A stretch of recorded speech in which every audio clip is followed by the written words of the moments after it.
All right. Well, welcome to October's Brown Bag Lunch, featuring some great speakers. We are here with the ABAA and hosted by the Gender Equity Initiative, part of the ABA Antiquarian, Antiquarian.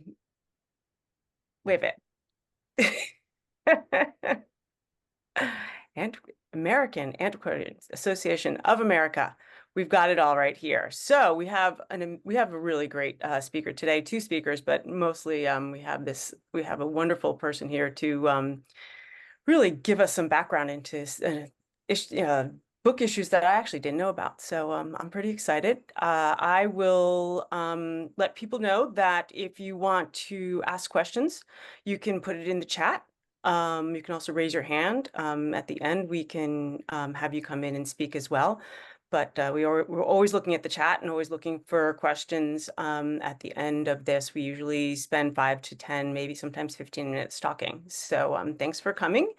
I'm going to introduce the two people here with me today. First, we have Patrick Olson. Hi, Patrick. Hey, Hey, Patrick Olson first joined the rare book trade in Chicago in 2003 while still in college. Impressive.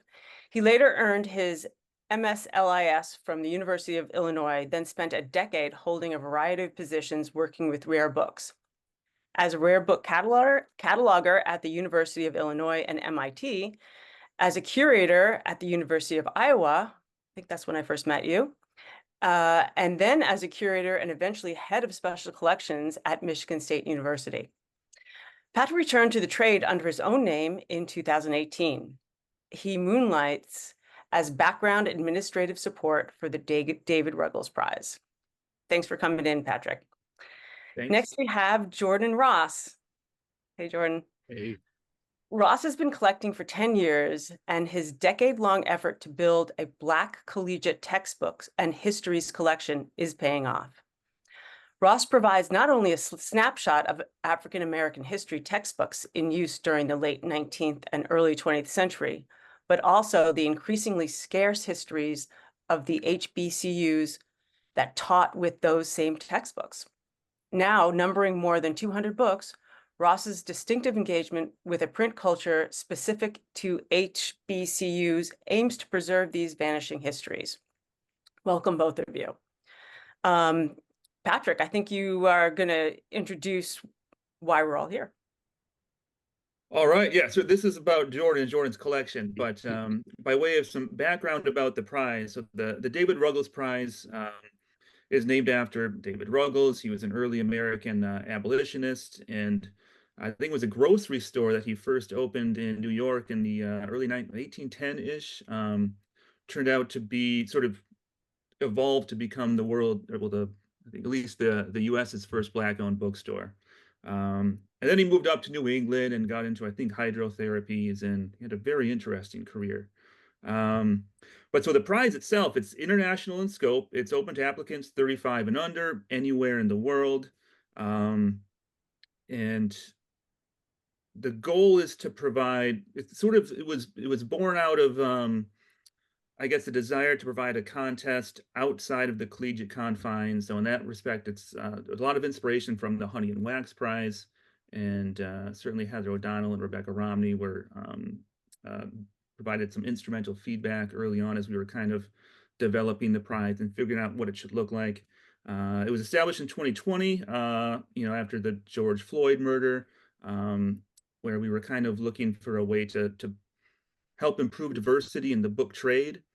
And so in that respect, we're taking very much a long tail approach to this. So we're trying to reach collectors early in their lives, and kind of not only sort of encourage collecting and support collecting, but plant the seed that this is something that can be more. It can be a collection, but if you want to pursue a career in libraries, in the book trade, it's something to think about. And then so on the prize website, we provide resources to CABs, FABs, Rare Book School, these different sort of institutions that might be able to help get you where you're going if this is something that interests you, even beyond collecting.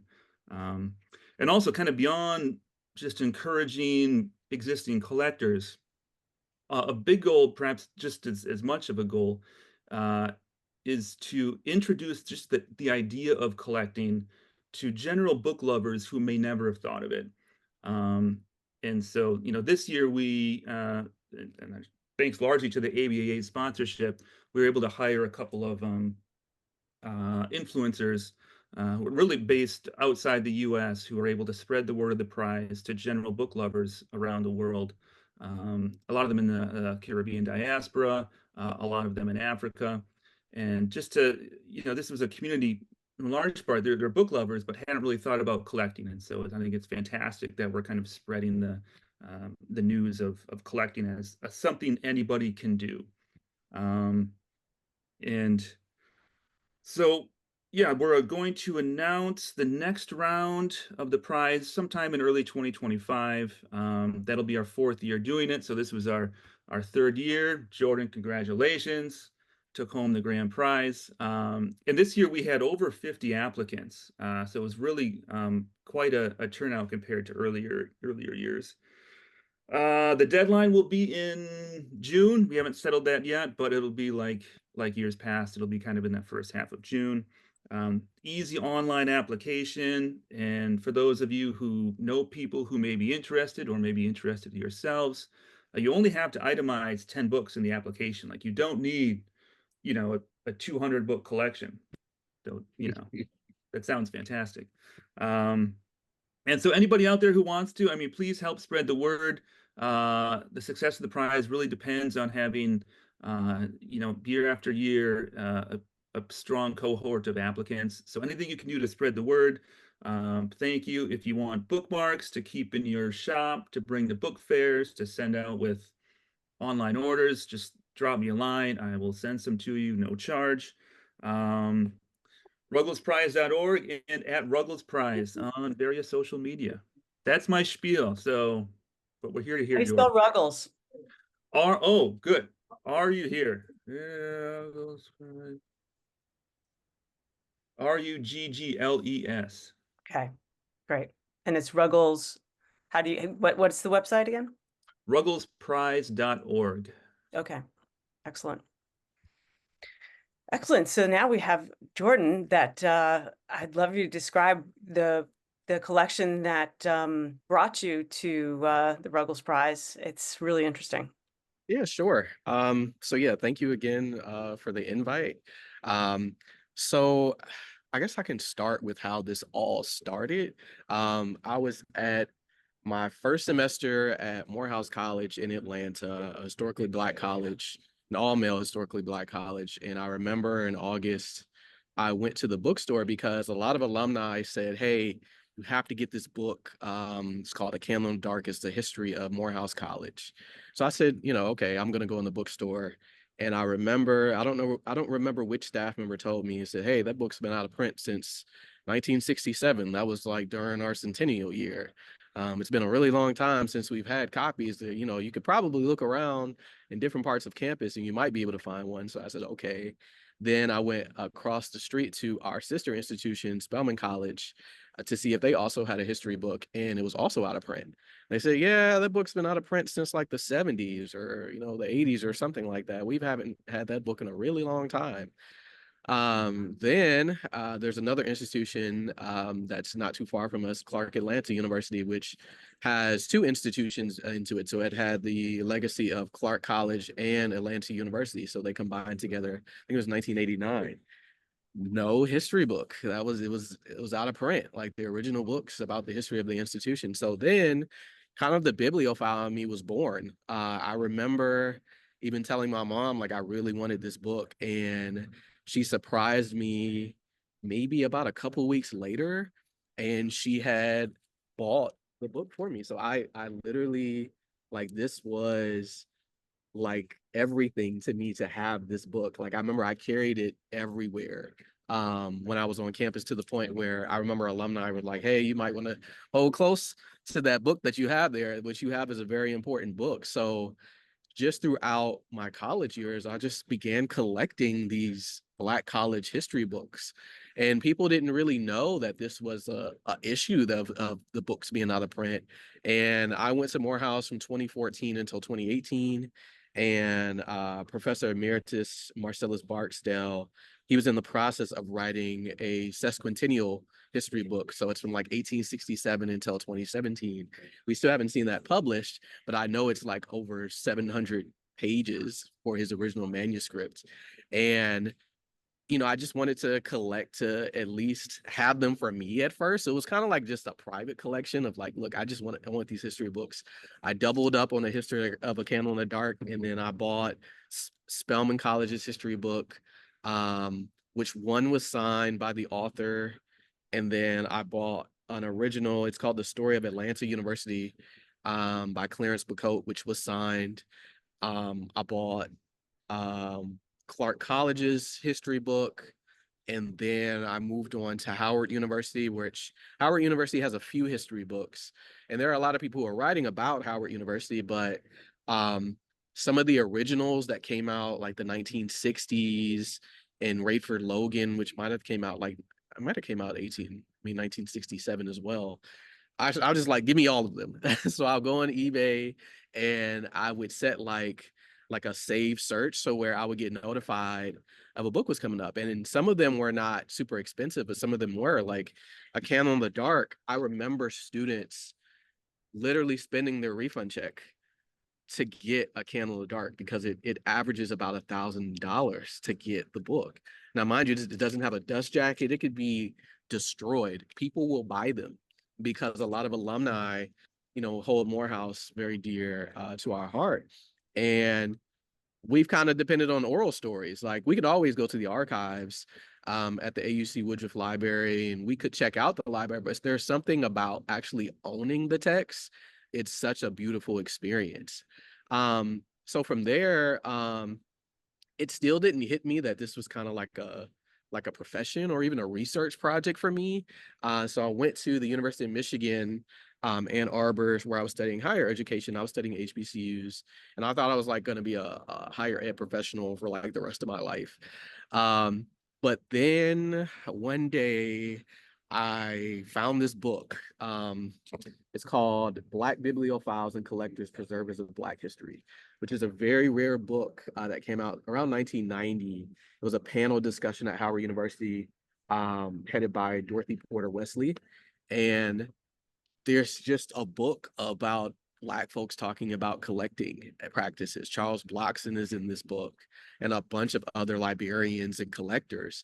And I was like, wow, this is really like a tradition of people who have been doing this for a really long time. Like, I kind of heard fragments of who Arturo Schomburg was, but I didn't really know who he was until I got this book. And the book was already hard to find. Like, you would hear whispers about it, like, yeah, there's a book that came out like 1990 that you should look for.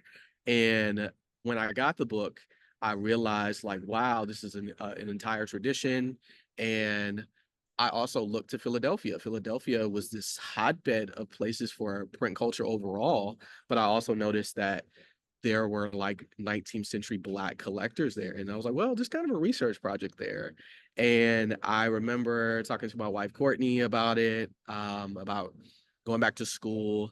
And I applied to University of Pennsylvania. So I'm in a joint PhD program in education and history. And I got in. And ever since last year, I've just been doing research on Black bibliophiles here in Philadelphia, and just this entire tradition of folks that, I'm in. And it seems like it's a hotbed topic right now. Even more recently, Laura Helton came out with a book, Scattered and Fugitive Things, that just came out with Columbia University Press, where she's investigating bibliophiles from 1900 until 1950. So for me, it was just kind of like a thing that I was just doing. I never knew that it was an entire tradition, or even that there were a bunch of folks out there who were collecting books too. For me, I just wanted to make sure that I was able to preserve these items so that somebody could have them. And sometimes I may get them as gifts. It's a bit of an expensive hobby. Courtney probably gets annoyed all the time when there's like a package at the house. Like, I remember when I won the Ruggles prize, I knew exactly what I was getting with the prize. I immediately was like stalking this book called The Negro in American History by John Wesley Cromwell, which was a textbook that Tuskegee University students were using. And it's around like 1914 when it came out. And it was the first edition. It was on eBay and it was just sitting there. And I was like, I have to get this book. So that's what I used it on. And it was just like, now it's like my most prized collection to have, like books that I know that people were using in school, because I could see the catalogs back then and it literally will say the history of the American Negro, and it has some of the books that they used. And that book was used in there. So that's kind of how this started. Wow, kind of that is a atypical but typical collecting story. You Mhm. know, it's coming upon something and going, I kind of need to know more about this. Mhm. Yeah, it's interesting because I think that um a lot of African American collectors are kind of like spread out. Like it's kind of a thing that folks are just doing and no one really realizes that we're doing that. Like I didn't even realize there's an entire philosophy of collecting, period. And you know, just tracking down like early collectors in Philadelphia, like William Steele. There was also a kind of a bibliophile society called the American Negro Historical Society that was founded in 1897, where they're collecting everything. They claim that they collected, I guess, one of the only editions of David Walker's Appeal. And that's an interesting story itself, because they're talking about how early on people were kind of burning and getting rid of David Walker's Appeal, but they collected some of the only versions that we have. And kind of now, I've just kind of stumbled into opportunities about helping with like archival material. So like kind of informally, I've been helping the Kill Slack uncover Robert Purvis's anti-slavery library that's been at Penn since like 1891, but no one knew that an entire anti-slavery library was there. It was kind of like on the back catalog. So So it's in their stacks. yeah, it literally, so far there's about 10 that we absolutely know this is Robert Purvis's collection. They'll say like Robert Purvis, or it'll be misspelled Robert Purvins.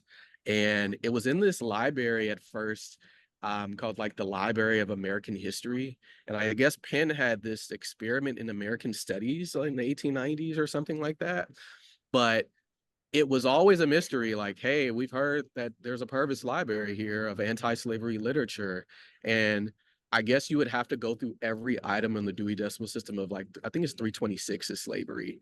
But they're there. It is that you have to like physically go through every book and say, okay, is this it? And then also going back to like the library notes to see, is this really his collection? But a lot of those items have popped up. It's been really, really interesting. Yeah, one of my questions when I was reading the information about you was you were saying there is the items, like the first book that caught your eye. Mhm. You said there weren't many of them. What is the reason behind that? Is it Well, because that's a great question. We don't know. We don't know why it's not. We told. I remember telling Morehouse, the administration, like, hey, we should republish this book. I don't know if it had something to do with the rights. It's published through Judson Press, and Spelman's history book was published through NYU Press. But I'm not completely sure what that is or why. Maybe there was like a short-term project or anything like that. Um, we don't know, but it depends also with the administration. Like, is this a priority for them to Hmm. republish this book? Do they know, hey, this is a major opportunity to give back to Morehouse students or just to HBCU students in general, because most people don't know that most HBCU history books are out of print and they're like really rare to find. And if you do find it, like 9 times out of 10, you're paying like 1,000 plus for the book. Right. And these were obviously books used by students. So once something, as we know, is used, in that kind of quantity, books are made of material that can fall apart, Mhm. unfortunately. So yeah, I guess my question was, why was there so little? I mean, why is it so hard to find? But I mean, I guess that's one of the reasons. Yeah, I mean, and people, are, I think maybe since from 2020 until now, HBCUs have become like a very popular topic within higher education, even more now. There's kind of been like a HBCU renaissance. So when someone sees a book, they're like, oh, well, this is Howard University. I could either sell this book or I'm interested in just having it in my own collection. When some, I think most of these institutions have the book somewhere at their libraries, but there's something different for that student to have that with them. Like I carried this very often with me. Some people would be like, oh, it's, it's like it's close to the Bible. Like you gotta have it, in your collection because it just had so much history. Because I do have two first editions of the 1917 Morehouse College history book, which is digitized by Google. Like you can Google it and you can go on Google Books and see it, but it's not very detailed about the history of the college compared to this one from 1967 by Edward Jones. This one is very, very, very detailed about the history of the institution. And yeah, and at Morehouse, we've done a lot of like oral stories too, like alumni, like we have homecoming this weekend. That's like a big time where oral stories are shared, but it's nice to have those stories in binding. Right, right. Where else in Philly are you, what other institutions are you looking into, since a lot of them are quite older and may have some of these collections hidden? So I do have a history book on Lincoln University, Mm. which is not too far. I don't have one on Cheney. I was very close to getting one though. It was somebody's dissertation that they like published in binding, and it was like not that many copies. And I just kind of sat on it and was like, oh, I'll get it later. Someone bought it. So those institutions are, the HBCUs that are in Pennsylvania. They're the earliest historically Black colleges in the world that we have. So, Cheney University emerges out of the Institute for Colored Youth, which was centered here in Philadelphia. But yeah, and I've just looked at different people's collections, especially the Charles Blockson collection at Temple University. Like he has a lot of stuff. And unfortunately, right when I moved here to Philadelphia, he passed away. So I never was able to have a conversation with him because his collection is amazing, but also he comes from a tradition of bibliophiles that goes back a really long time. And he like it's kind of like this underground network of people just knowing where books are. Like a lot of people passed. James Spady, another collector, he passed away while I was at, like, I think it was my first year, but I think Penn was able to save some of his collection, but there's a big portion I think that was missing. So yeah, it's just kind of a mystery. You think it was sold off or something? I think so. His James Spady's friend saved parts of the collection because whoever owned the place was like, hey, I'm getting rid of his stuff. You better come get it now. Right. So they were able to save some of his collections, but also James Spady didn't really tell people what he had. So it wasn't like he kept like a catalog of the books that he had, and he probably owned some really rare materials. But some of the collections from the bibliophiles are spread out here in Philadelphia. So Robert Adger, who was president of the American Negro Historical Society from 1897, I think, until his death around 1916 or so. His collection, I think it's at Wesleyan University or Wesleyan College. What's the women's college in? It's down in Georgia, right? No, it's in I think it's in Connecticut. Oh, because there is actually with you, there was actually a Wesleyan down in Georgia, which I had gotten a yearbook, which was really horrifying. So I won't even go into that. There's another there's a women's college in Connecticut Yes. where Adger's collection basically got mixed up into an alumna of the college, and she said, hey, I'm going to donate my books to this collection, but turned out part of it was Robert Adger's collection, and no one really knew where his stuff is. The American Negro Historical Society, most of their manuscripts have been preserved, which is interesting because another bibliophile named Leon Gardner, he was like in a church somewhere that was about to be destroyed, and he went in the attic and all of their items were in there. So he donated it to the Pennsylvania Historical Society. But things have just been so spread out. We don't know William Bolivar, another bibliophile, where his book collection is. There have been theories that when he died, I think around 1914 or so, that Schomburg took some of those and bought some of those at an auction. There's another theory where Henry Slaughter's book collection arrived, I think it's in Atlanta University, so it's at the AU Center, Henry Slaughter's book collection, but so many different collections are mixed up into other people's collections that, we just don't know about. And there could be, books that are one of one. Like in the Pervis collection, there's a textbook on Black people by James Pennington that was, I think it was like 1841 when it was published. Like that's in that collection. I was like, do you realize like this is like a really, really, really rare book to have, but it's all about, trying to process the material and looking through backlogs. Yeah, right, exactly. Patrick, any insights here? Oh, no, I was just thinking about, back to the one when we were creating the prize. And when I say we, it was the 5-person jury that we worked together to kind of develop the prize. And I think one of the judges is here. I think I saw Sarah Powell is logged in. In any case, we were like, well, what should we call this prize? And one of the ideas was the Philadelphia Prize because like Black book collecting in America really started in Philly. And so it's kind of fun to hear you talk about like all these Philly connections and kind of some of these origin stories. Yeah, I don't know. It's satisfying. Thank you. Yeah, it's honestly like amazing. And I don't know. I just got into collecting at the right time to where like now it's about to be my dissertation project of trying to trace that tradition of folks. Like William Steele is collecting records, but he's also collecting pamphlets. And some of these people, they were wealthy, but some of them were not.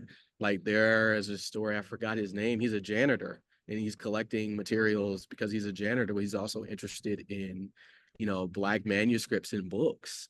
And it's just such a nice tradition of people who are also autodidacts. Like they taught themselves like this tradition or even how to read and write.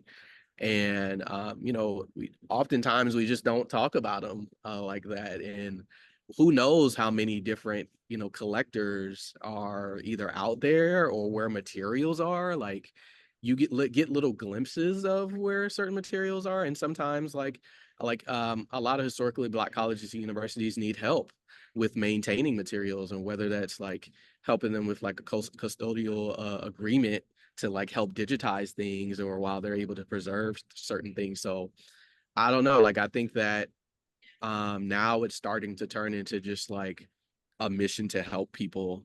Like eventually I definitely am going to like donate the collection. I just don't know. And of course me and Courtney have to talk about that because now my books are a little bit like mixed up with hers. So when we moved, my Oh, books are okay. like Yeah. mixed up everywhere. So they're moved to where they're in our apartment in Philadelphia, but I also have a lot of books at my mother's house, like in Maryland. So I'm originally from Odenton, Maryland, near the BWI airport.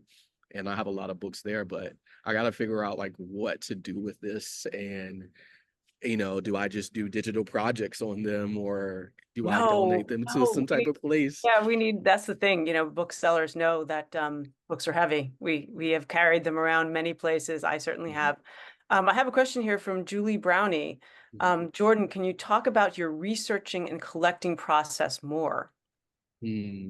Honestly, there's not like uh an extensive process. It's honestly like if there are references, especially in the bibliography, I will find other books that way.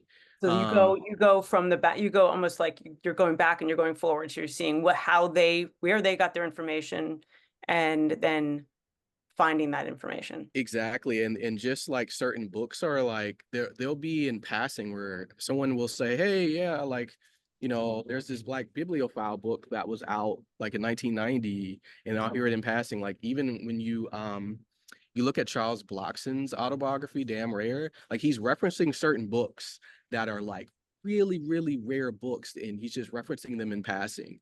And I'll be like, wow, that's interesting. Let me Google this book. And sometimes, like, I guess this is part of my process where I will just text mine the entire internet for things then to see what pops up, because oftentimes it'll lead you down to other rabbit holes of what people are referencing. People will reference books in newspapers. For HBCUs, they're often referencing each other. And yeah, it's I don't know, like that's really about it. Just trying to Okay. canvas the internet. We got David Pilizzari here is asking geographically, what's the farthest flung volume you've collected? He says, I imagine you found most of your volumes are in the geographical vicinity of HCBUs, but books Mhm. also travel far and wide. What's the farthest away any of these books have traveled? I don't know, maybe like Idaho. Somebody was like a bookseller there and they just had some stuff. And I Right. guess because also libraries get rid of books, that I've been able to at least benefit from some of those things, to where um I don't even remember, like my rarest book that I feel like I own was a seventh edition of The Souls of Black Folk by W.E.B. Du Bois. And it was from 1907. And I think like maybe it was in Detroit. Like she was getting rid of some of her grandparents' books or something. Now, Mhm. mind you, it was like $50. Now, this book could have easily sold for like $5,000 or something like that. And I was just like, I'm gonna take a risk. And it was real. Like it was a real, like she was just like, look, I'm just getting rid of stuff. Like, take it. Or, I didn't even have to negotiate.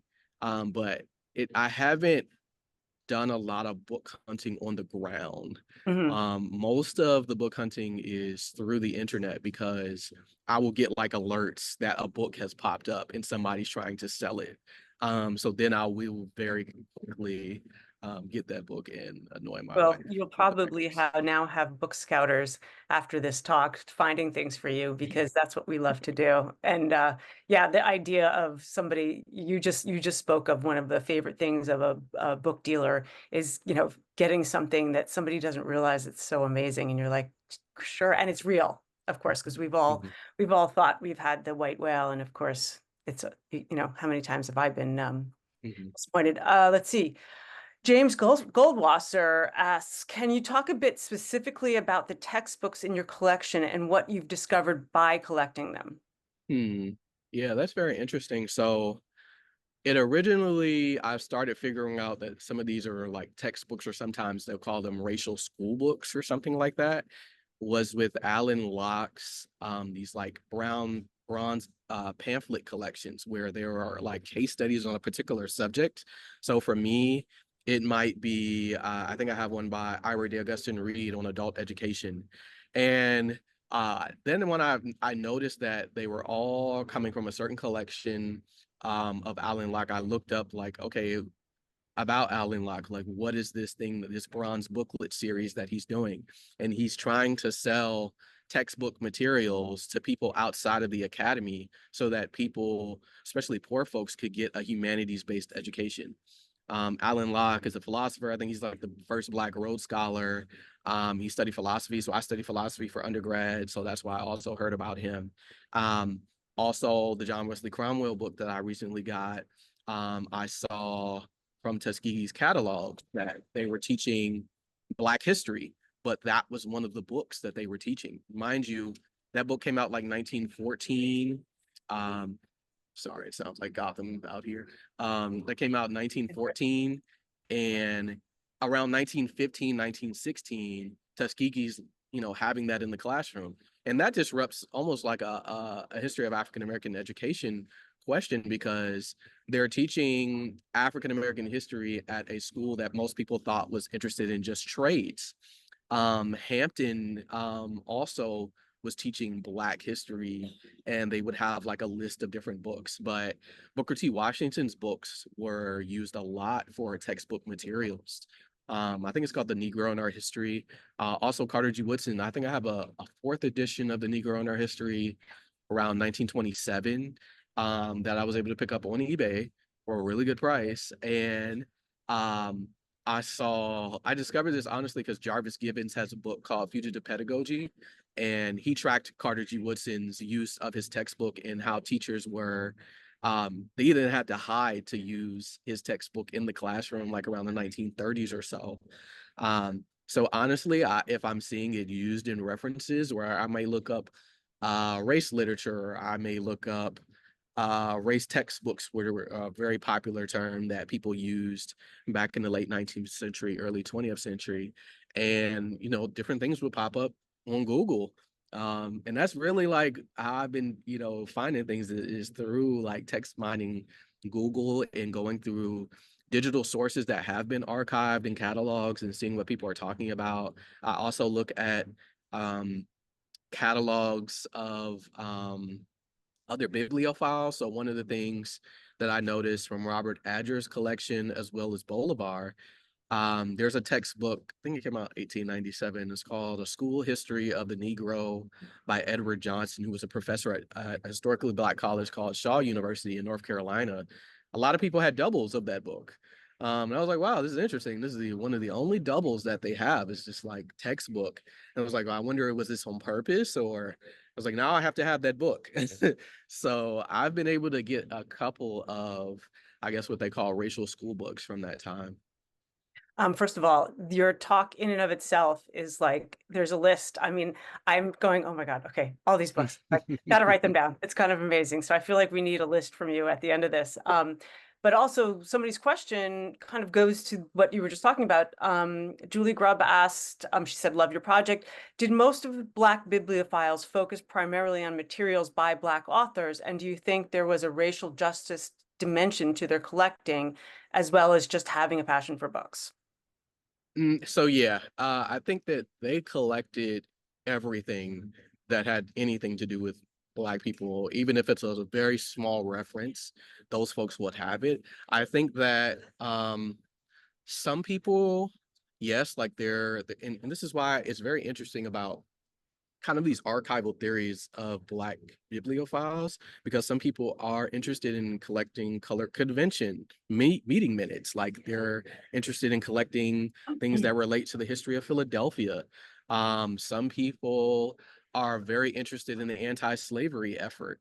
Some people, regardless of who it's from, like the American Negro Historical Society, they do have a catalog of books by white authors that they own and books by colored authors that they own. So it's a bit of a mix, and it depends on the bibliophile. Arturo Schomburg collects everything within the diaspora compared to Bolivar, who's really interested in literature and kind of slave narratives during the 19th century, or some people like Benjamin Brawley, who wrote the history of Morehouse College, the first one in 1917, loved poetry. So he had like all these first editions of Paul Laurence Dunbar signed. No one knows where they are, but he was a collector as well. And he talks about, you know, him collecting poetry and African-American literature. So it depends on, you know, what their intentions are. And some people are interested in proving certain things wrong. They would do investigations. So one interesting thing I found about the American Negro Historical Society, they heard a rumor in the newspaper that John Brown like kissed a Black woman before he went to his raid. And the newspapers at the time was like, no, it's not true. So William Dorsey, who's like this really big scrapbooker, and he's also a founder of the American Negro Historical Society, talked to the woman and they investigated and they actually found her. So, but they were, you know, interested in multiple different historical projects on top of their collecting. Actually, the next question actually digs down deeper. Miranda Rasa says, thank you, Jordan, for sharing your collecting process. Given the practical original purpose of these books, do you often encounter historical students' marginal notes or annotations that give insight to how they were used or experienced the material? Sort of. It not really. I don't really see that many like markings and annotations on a lot of the books, and a lot of them came from the library. So I would assume that they told him like, you better not write on this book unless it's like pencil and they're really good at erasing things. But no, I haven't seen much markings. Like one pamphlet from the bronze booklet collection of Alan Locke, it did say Cromwell on it, but Cromwell was dead by the time this booklet series came out. So I'm assuming maybe it's one of his daughter's books or pamphlets. And I have no idea like why the collection would have been moved, because um, his collection, I think, is at Howard University.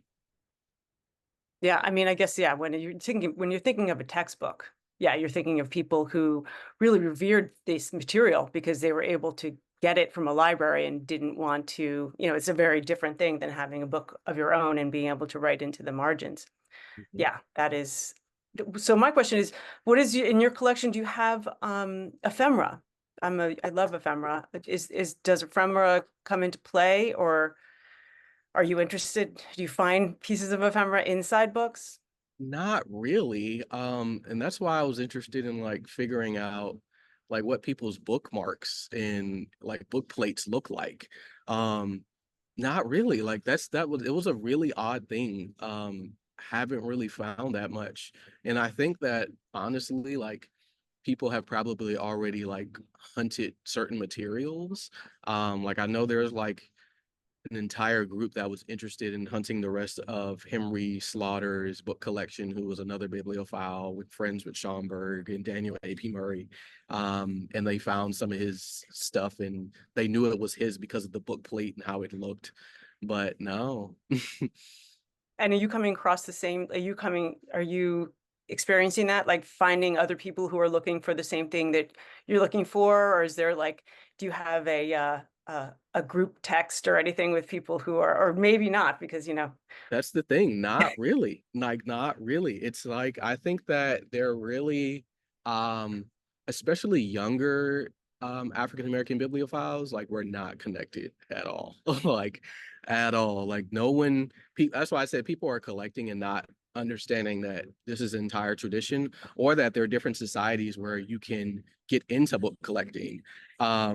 And I think that sometimes when I've talked to students, particularly who are interested in book collecting, they may be like shying away from book collecting because you may have to have like certain money to afford these different things. Or the first thing they may look up is like the Grolier Society. It was like, wow, this is so like this little society who has so many different books and there's such a small selection of folks. And sometimes people get intimidated. But no, we're really spread out. right. And also space, I think I found when I was living more in a city that I was really shocked that it really, people take that into account. They're like, Mhm. well, I really want this, but I don't really have the space. Like, if you're living in more of a city environment, like it's kind of hard to have a lot of books. And especially if you're moving, Mhm. that's another thing too. Yeah, Patrick, anything? I have a couple questions I've been thinking about. I guess the one is, are you still stumbling upon HBCU histories that you didn't know about? Or at this point, are you mostly kind of looking for those few you don't have, but are sort of a known quantity? Um, yes, there's still a lot of things out there. So for instance, like historically black medical schools are a big thing because I forgot what year, but the Flexner report, it got rid of a lot of historically black medical schools. Like Shaw University had one in North Carolina, but their history book is kind of out there. No one really knows where it's at. And I'm still discovering things. Like I still want history books about Meharry Medical College, which still exists in Tennessee, and it's such an awesome history about Black medical physicians, dentists, and veterinarians in that history book. I think it's like by C.V. Roman or something like that.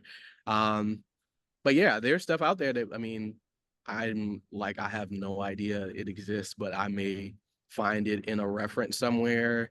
And this is why the catalogs for the Black bibliophiles are important, because 9 times out of 10 they had the book, or they'll mention the book maybe in the newspaper and saying like, or correspondence with each other. Like Arturo Schomburg, um, most of his correspondence just got digitized, I think within the last year or so. So I'm looking at who he's saying certain things about, like what book he picked up today. And they're also book hunting at certain bookstores that no longer exist. And you find certain catalogs that they had, and they may reference certain books about Black colleges and universities in passing. Related question. Mm-hmm. So you said your mom gave you a copy of the Candle in the Dark. Mm-hmm. Um, at this point, like every time, a birthday, special occasion rolls around, everybody knows that they should get you a book. Well, it depends. So, my wife Courtney tried that with the Cromwell book, but I got it first. I was like, I'm not letting it wait Okay. on eBay. I would rather me just find a way or make one, which is Clark Atlanta's University's motto, to get this book now than ask you to say, hey, let's wait until August for me to get this book. Like, no, I need this book now. So, but some people will do that. And that's also an interesting tradition itself in Philadelphia. I'm finding out Bolivar he would give women rare books from his collection during Christmas. And he turned it into like an entire tradition here in Philadelphia that he would always do that during Christmas. That he would give someone a book from his collection, especially if he had doubles. And Charles Blockson, the same way, some of his students would say, he would give them doubles from his collection for like Christmas or in passing, just as a gift. And I think I've done that a few times. Like one of my professors, Charles Davis at Michigan, he's a member of Kappa Alpha Psi. I gave him a first edition of that history book, and he really appreciated that. And it's such a nice feeling to like give someone a book that they're connected to. That's a beautiful tradition, actually. That's really nice. Mhm. We have Pico here asking, hi, Jordan. Thank you so much for sharing and learning from collecting your material. I'm wondering, since many of these books haven't been republished, do you see part of your work as recovering the histories recorded in this material? Or are the histories of the college like Morehouse already well known and this is adding more meat to the bone? That's a good question. I don't know, because there's so much to be written about historically black colleges. Like, I don't know if I'm the one who's going to have time to write it. I just really like helping people find materials. Like, I really like helping people find like. So now, like, I'm getting into like manuscripts, which I'm kind of going down like another road, which I don't know if I want to because this is an expensive hobby. But I just like helping people find the materials. There are some interesting facts that are just kind of out there, though, that should be highlighted, like the early beginnings behind Clark Atlanta University, or the original Atlanta University. I mean, it started out in a boxcar. That's where that university started out, and it's an interesting transition to where they're at today, especially being like an elite institution in the South. Morehouse wasn't always like an elite institution. During the Great Depression, we almost closed, and we were not considered kind of that top institution.